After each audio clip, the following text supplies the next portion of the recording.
Assalamualaikum warahmatullahi wabarakatuh. Asyhadu an la ilaha illallah wa asyhadu anna Muhammadan abduhu wa rasuluh. Allahumma sholli ala sayyidina Muhammad wa ala ali sayyidina Muhammad amma ba'du. Ya, teman-teman semua, pada kesempatan kali ini kita akan belajar terkait dengan pengkajian asuhan keperawatan pada pasien dalam kondisi paliatif. Asuhan pada pasien dalam kondisi paliatif. Jadi pasien dalam kondisi paliatif ini merupakan pasien yang tidak responsif lagi terhadap program pengobatan, di mana asuhan perawatan pada pasien paliatif ini bertujuan untuk meningkatkan kualitas hidup pasien, baik itu pada pasien dewasa maupun pada pasien anak-anak.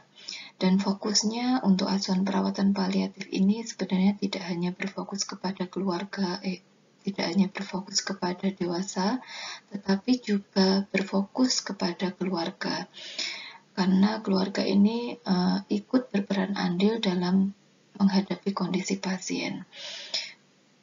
Karena kondisi pasien yang berkaitan dengan penyakit yang mengancam jiwa. Dan asuhan perawatan paliatif ini juga untuk mencegah dan menghilangkan penderitaan.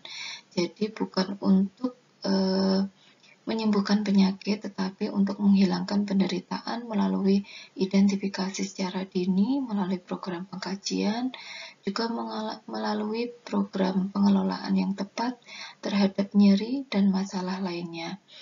Baik itu meliputi secara fisik, kemudian secara psikologis, dan secara spiritual. Pasien dalam kondisi paliatif ini tentunya akan mengalami penurunan, baik itu aspek secara fisik. Secara fisik pasien akan mengalami penderitaan, mungkin pasiennya dia mengalami nyeri, mungkin ada luka, mungkin ada diare, mungkin ada perdarahan, dan lain-lain. Kemudian dari aspek psikologisnya, pasien biasanya akan muncul cemas karena kondisi penyakitnya, karena mengancam jiwa, cemas karena program-program pengobatan yang mungkin akan terlihat mengerikan.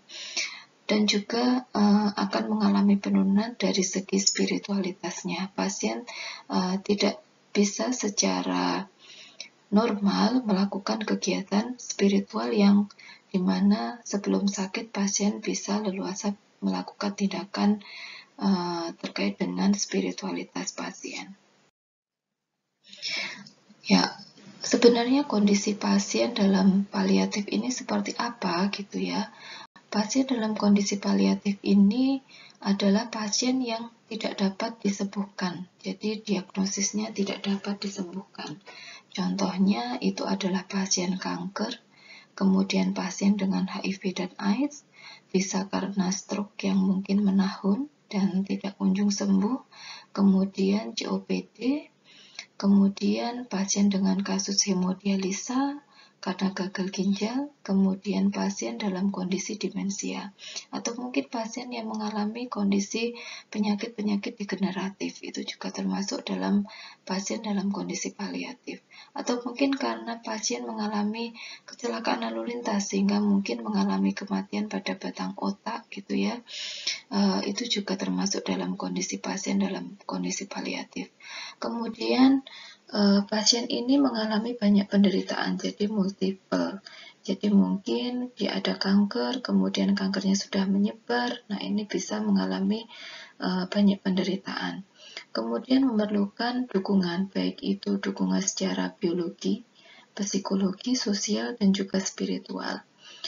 Dan yang pasti memerlukan dukungan dari keluarga, karena tentunya keluarga ini akan membantu pasien dalam mengatasi masalah yang tidak dapat diatasi oleh pasien itu sendiri.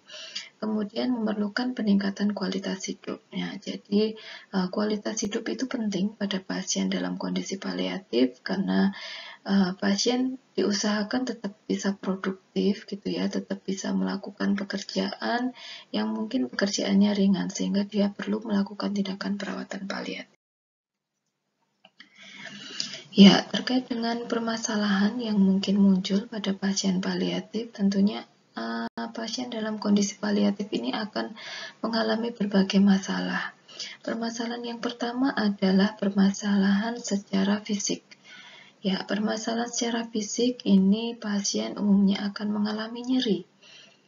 kemudian sesak nafas, bisa itu ada luka, karena mungkin ada kanker, misalkan mungkin kanker payudara, bisa karena luka, ada pes, kemudian bisa nanti dia mengalami gangguan-gangguan yang lain, misalkan mungkin diare yang berkepanjangan. Kemudian permasalahan secara sosial. Ya, tentunya karena pasien dalam kondisi paliatif ini memerlukan penanganan yang cukup lama gitu ya, karena mungkin program home care misalkan, dia memerlukan keuangan yang cukup gitu ya, keuangan yang cukup banyak, sehingga permasalahan sosial yang sering muncul pada pasien paliatif ini adalah keuangan dan juga isolasi sosial. Jadi karena pasien itu sudah tidak bisa lagi melakukan aktivitas secara normal seperti biasa sebelum sakit, maka biasanya pasien akan mengalami isolasi sosial. Jadi ada kecenderungan untuk menarik diri misalkan, atau mungkin tidak bisa bersosialisasi dengan teman-temannya, atau tidak bersosialisasi dengan tetangga atau keluarga yang lain. Kemudian masalah emosi yang sering terjadi pada pasien dalam kondisi paliatif, pasti dia akan merasa sedih, akan merasa marah, khawatir, cemas, karena kondisi penyakitnya saat ini yang mungkin penyakitnya itu mengancam jiwa. Dan juga mungkin permasalahan lain yang muncul pada pasien, yaitu bisa permasalahan secara spiritual, dan ini biasanya kadang belum kita sentuh sebagai seorang perawat gitu ya. Pasien karena dalam kondisi paliatif ini tentunya spiritualitas itu harus lebih kita berikan gitu ya, harus lebih kita berikan intervensi-intervensi sehingga pasien mungkin akan lebih tenang gitu ya, masalah dari segi emosinya. Ya, dalam melakukan tindakan pelayanan paliatif, tentunya kita yang pertama akan melakukan screening. Screening di sini bertujuan untuk apakah pasien-pasien yang masuk di rumah sakit itu masuk dalam kategori pasien dalam kondisi pasien paliatif. Ini kita lakukan tindakan screening terlebih dahulu. Apabila memang dia nanti dalam screeningnya itu dia masuk dalam kondisi penyakit paliatif, maka nanti dia memerlukan pelayanan paliatif. Tetapi untuk di Indonesia tentunya belum banyak rumah sakit yang memang menerapkan terkait dengan pelayanan paliatif secara khusus. Jadi masih dalam secara umum. Kemudian setelah melakukan screening, jadi mungkin pasiennya memang dia masuk dalam kategori pelayanan paliatif, maka nanti kita akan melakukan tindakan asesmen dari pelayanan paliatif. Kemudian kita melakukan pengelolaan, apa saja sih yang terjadi atau apa saja yang bisa kita bantu dari pasien dalam mengatasi masalah yang ada pada pasien.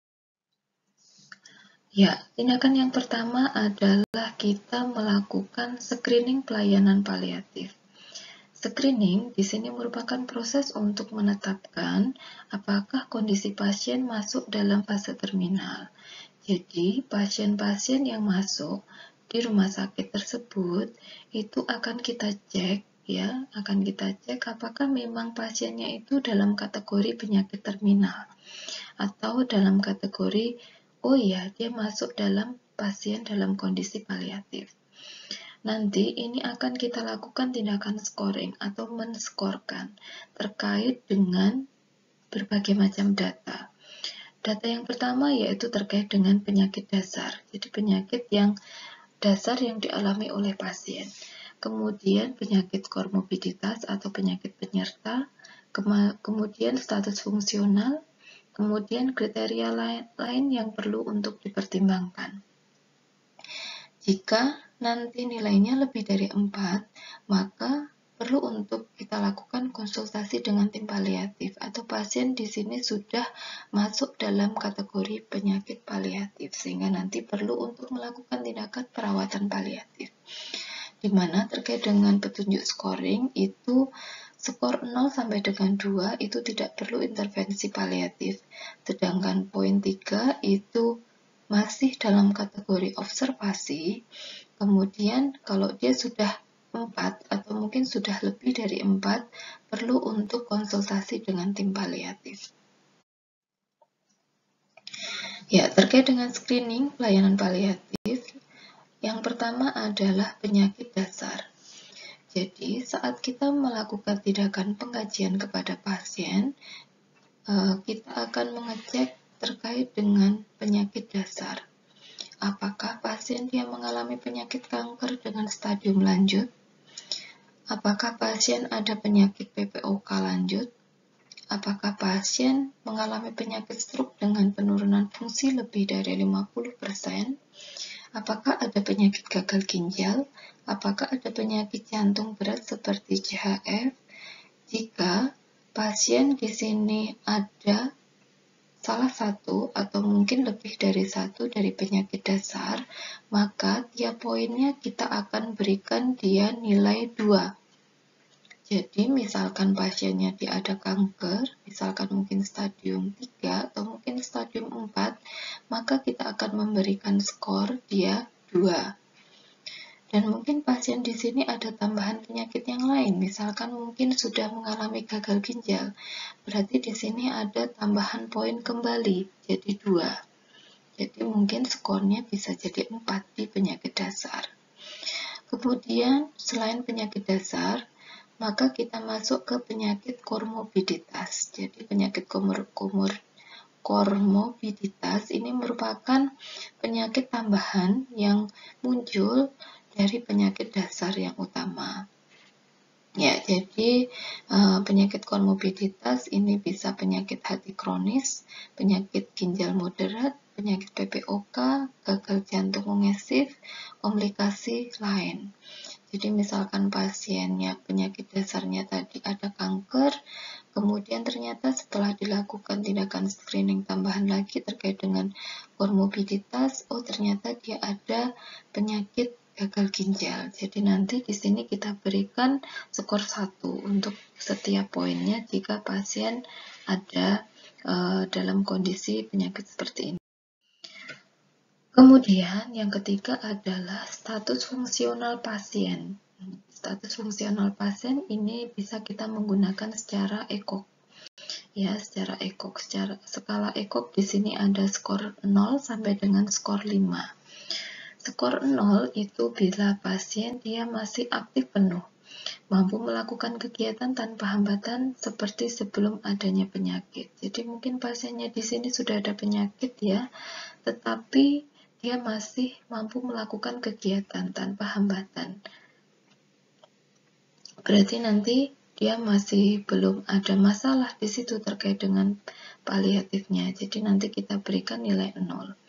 Kemudian untuk skor 1 itu terbatas dalam pekerjaan fisik yang ringan, tetapi masih mampu berpindah dan melakukan aktivitas ringan seperti pekerjaan rumah, pekerjaan kantor yang ringan, dan juga rawat jalan.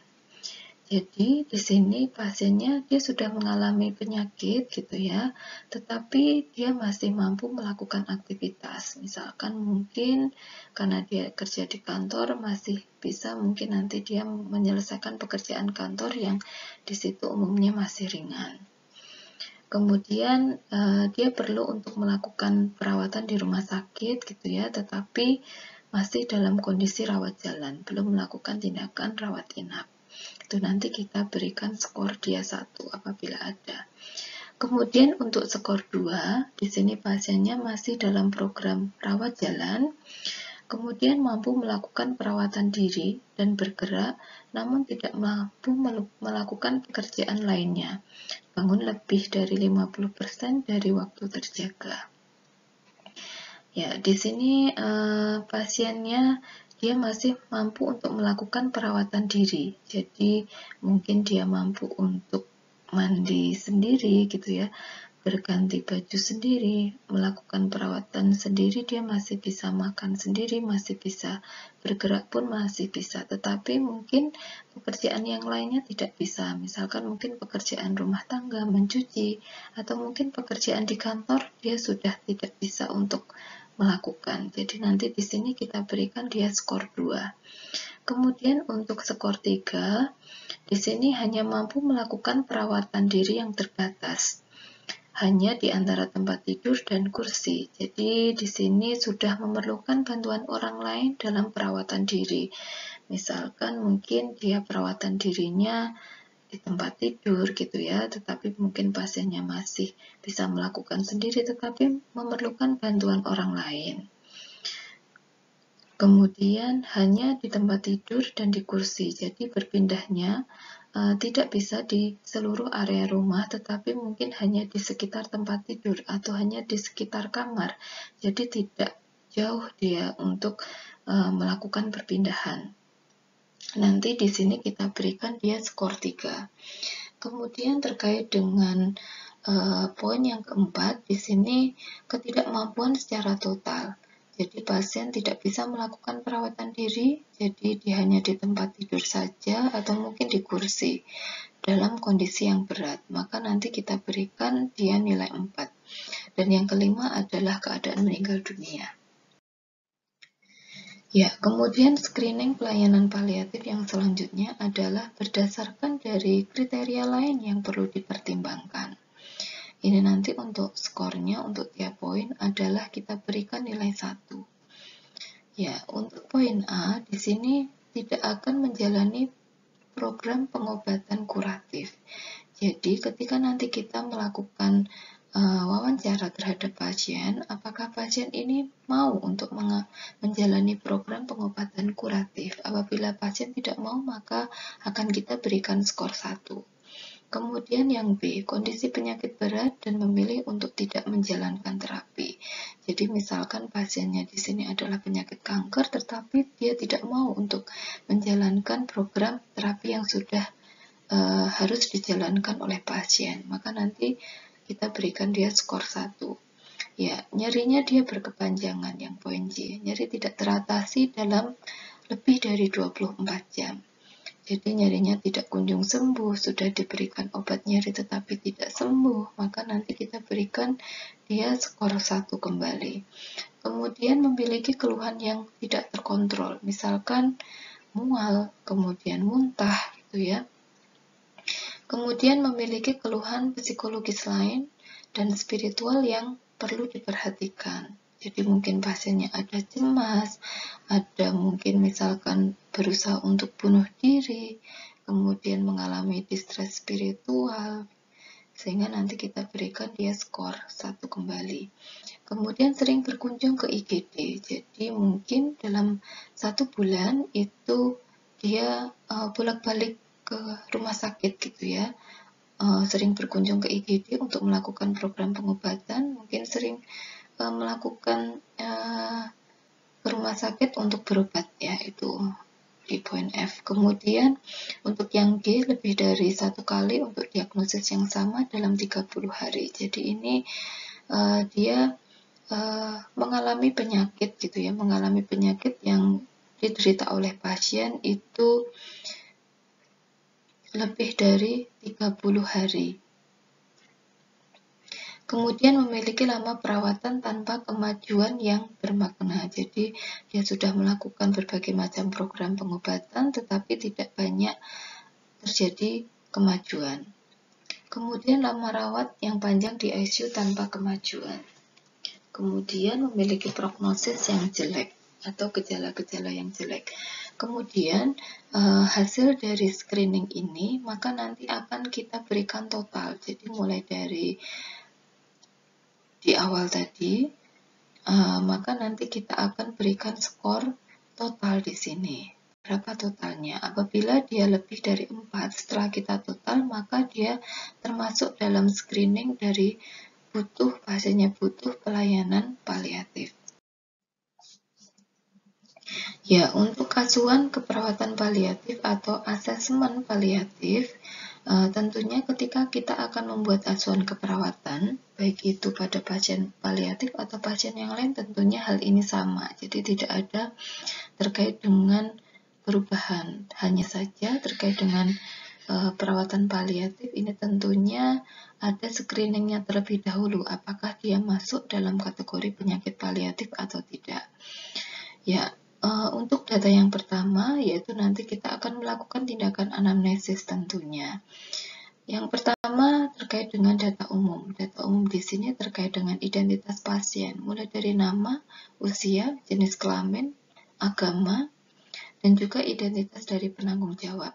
Ini akan kita ambil datanya. Kemudian riwayat kesehatan. Ya, riwayat kesehatan di sini mulai dari keluhan utama saat pasien masuk ke rumah sakit itu apa. Masing-masing pasien ini mempunyai keluhan utama tersendiri.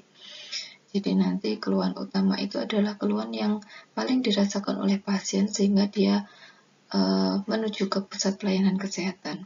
Kemudian riwayat kesehatan sekarang. Kemudian riwayat kesehatan keluarga.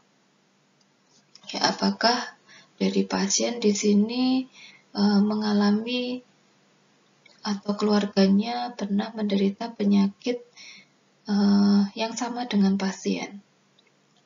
Misalkan mungkin keluarganya ada yang terkena penyakit kanker atau penyakit-penyakit yang lain yang termasuk dalam pasien dalam kondisi paliatif. Kemudian status kesehatan saat ini meliputi keluhan utama, riwayat kesehatan saat ini, kemudian apakah pasien pernah melakukan program pengobatan, itu nanti kita lakukan tindakan anamnesis.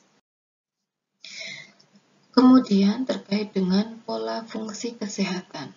Ya, pola fungsi kesehatan. Pola fungsi kesehatan yang pertama adalah pola persepsi dan manajemen kesehatan. Ya, pola persepsi dan manajemen kesehatan ini bagaimana pasien itu mempersepsikan terkait dengan penyakitnya saat ini. Kemudian yang kedua itu adalah di pola nutrisi. Pola nutrisi mungkin pasien di sini dalam kondisi paliatif dia muncul terkait dengan anoreksia.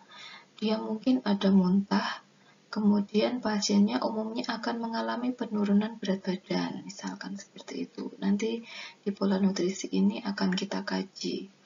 Apakah dia mengalami berbagai macam di keluhan nutrisi. Kemudian terkait dengan pola eliminasi, nanti kita akan mengkaji terkait dengan perubahan eliminasi. Apakah sebelum sakit dan setelah sakit ada perubahan dari pola eliminasi. Misalkan mungkin pasiennya dia mengalami gangguan kanker pada bagian kolon, maka nanti akan kita lakukan tindakan pengkajian terkait dengan pola eliminasi BAB-nya bagaimana, apakah di situ dia ada perubahan, ataukah mungkin dia ada melena, apakah mungkin dia ada diare, apakah mungkin dia ada distensi abdomen terkait dengan di pola eliminasi. Kemudian di pola aktivitas dan latihan. Ya, apakah di sini pasiennya itu butuh bantuan orang lain dalam melakukan tindakan aktivitas yang umumnya nanti kita akan berikan skor pada pola aktivitas ini, skor 0 jika nanti dia mandiri, jadi dia masih bisa melakukan tindakan aktivitas. Kemudian 1 ini dibantu sebagian, kemudian 2 ini dibantu oleh orang lain, 3 ini dibantu dengan alat dan orang. Kemudian yang keempat ini memerlukan ketergantungan total. Jadi mungkin di sini aktivitasnya terkait dengan mandi, kemudian makan, berganti baju, berpindah dan lain-lain. Nanti akan kita kaji apakah pasiennya dia termasuk dalam skor yang mana.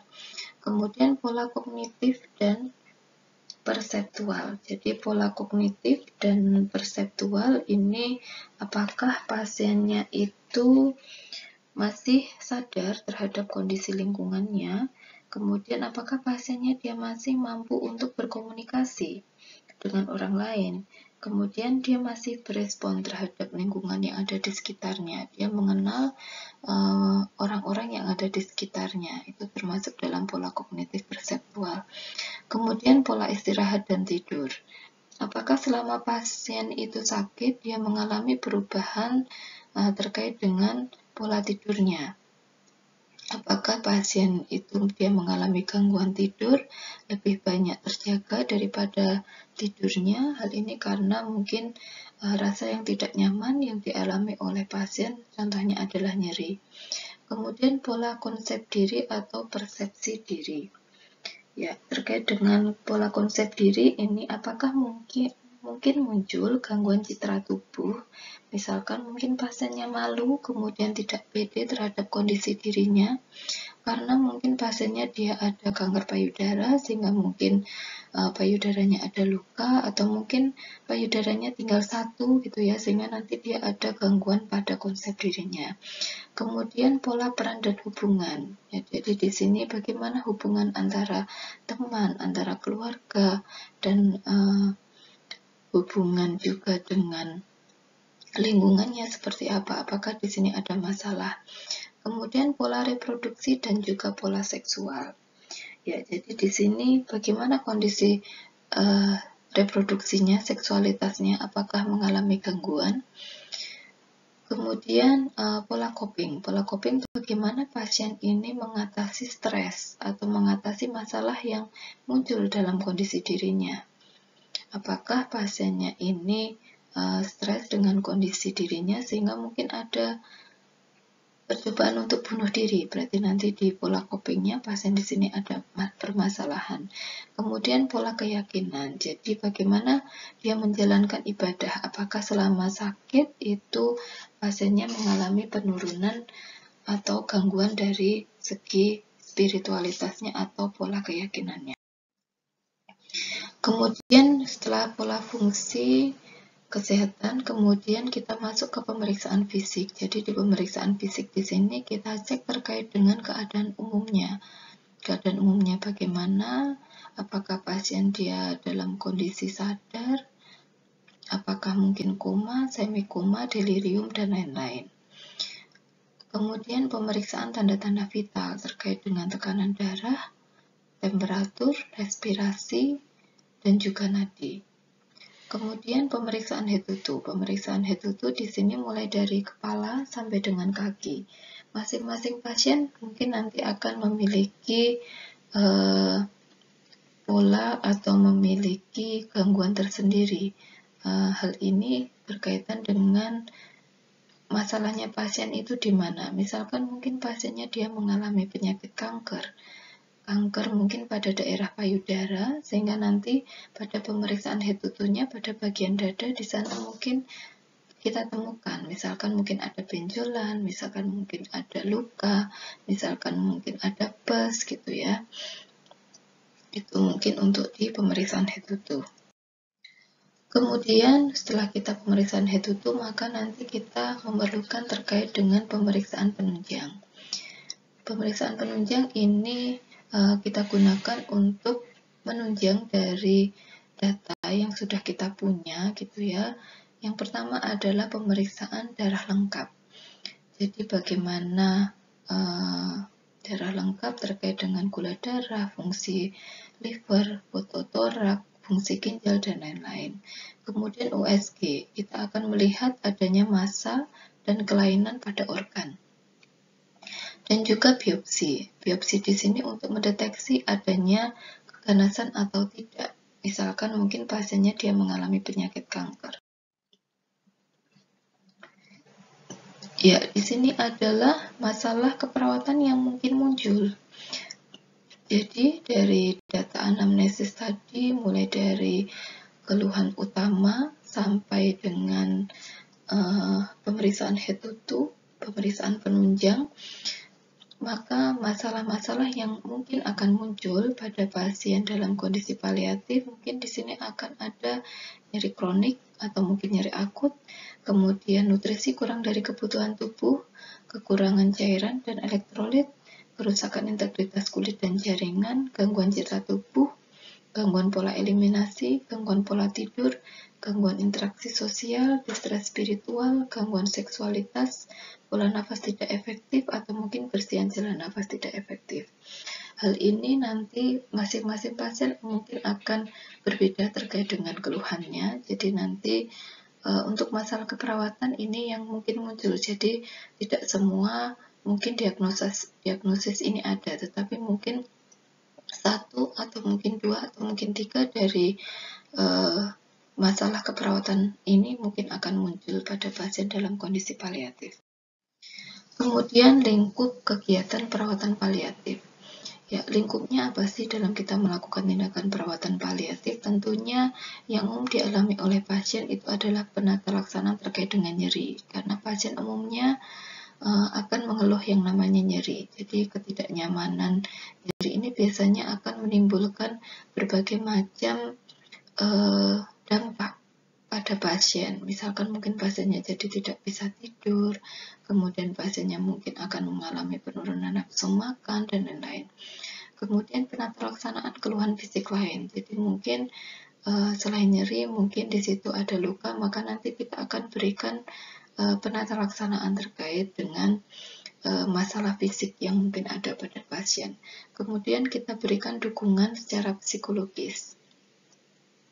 Kemudian dukungan secara sosial, dukungan secara kultural maupun spiritual, dukungan persiapan selama masa duka cita. Ya, selanjutnya setelah kita melakukan tindakan pengambilan diagnosis, maka nanti kita akan melakukan perencanaan keperawatan. Dan perencanaan keperawatan ini sebenarnya sama dengan kita membuat asuhan-asuhan keperawatan yang lainnya. Jadi nanti kita lakukan tindakan analisis data, kemudian kita tentukan diagnosisnya, kemudian kita lakukan tindakan prioritas diagnosis, baru nanti kita susun perencanaan keperawatan. Ya, jadi perencanaan keperawatan ini meliputi hari tanggal, diagnosis, tujuan, intervensi, dan rasional. Dan mungkin ini hanya contoh saja terkait dengan perencanaan keperawatan. Mungkin nanti dengan diagnosis atau yang berbeda, nanti akan mempunyai perencanaan yang berbeda pula. Ya, implementasi di rumah sakit, setelah kita melakukan tindakan screening, maka akan kita berikan asesmen apakah pasiennya di sini masuk dalam kategori penyakit paliatif, maka nanti kita akan melakukan rencana tindak lanjut. Jadi pasien yang masuk dalam kategori penyakit paliatif, maka dia perlu untuk kita lakukan tindakan perawatan yang komprehensif. Jadi tidak hanya kita sebagai seorang perawat, tetapi kita perlu untuk melakukan tindakan dengan konsultasi tim, jadi ke dokter, kemudian ahli gizi, fisioterapi, psikolog, pekerja sosial, dan mungkin juga rohaniawan yang ada di rumah sakit. Kemudian perlu juga kita melakukan family mapping, kemudian dan nanti apakah dia perlu untuk melakukan tindakan home care, karena pasien dalam kondisi paliatif ini tentunya akan membutuhkan perawatan yang lebih lama, sehingga nanti dia perlu untuk melakukan perawatan home care. Ya, ini ada kasus, jadi nanti silahkan teman-teman semua kerjakan. Dari berdasarkan kasus ini, apakah pasiennya itu kalau kita screening itu masuk dalam kategori penyakit paliatif atau tidak. Itu yang pertama. Kemudian yang kedua, silahkan dari berdasarkan kasus di sini, silahkan ditentukan diagnosis apa sajakah yang mungkin akan muncul pada kasus yang ada di sini. Dan silahkan nanti Anda mengambil satu diagnosis utama, kemudian silahkan nanti Anda susun sampai dengan perencanaan.